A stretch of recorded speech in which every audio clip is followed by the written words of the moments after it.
ইতিমধ্যেই আমরা সবাই দেখে ফেলেছি সাংবাদিক পেটানোর একটা ভিডিও সোশ্যাল মিডিয়াতে ভাইরাল হয়ে গেছে।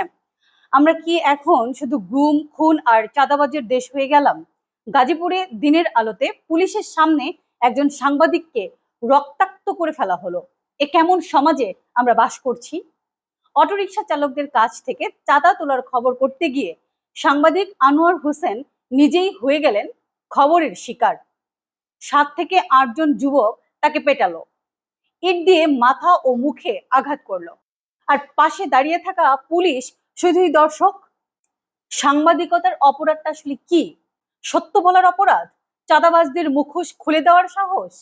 এই ভিডিও আমাদের চোখে আঙুল দিয়ে আবারও দেখিয়ে দিল, এখন যারা অন্যায় দেখে চুপ থাকেন, কাল তারা হয়তো নিজের রক্তে ভাসবেন।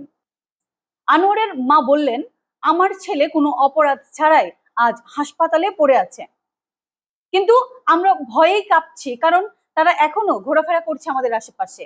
বিশ্বাস করুন, এটা শুধু আনোয়ারের কথা নয়, এই ভয়, এই আতঙ্ক আজ সত্য বলার প্রতিটি মানুষের ঘাড়ে নিঃশ্বাস ফেলছে।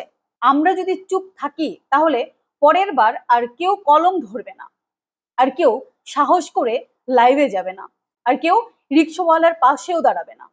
এখন প্রশ্ন একটাই, সত্য বলতে গিয়ে আজ যে রক্ত ঝরলো, তার দাম কি রাষ্ট্র দেবে, নাকি এটাও চাপা পড়ে যাবে?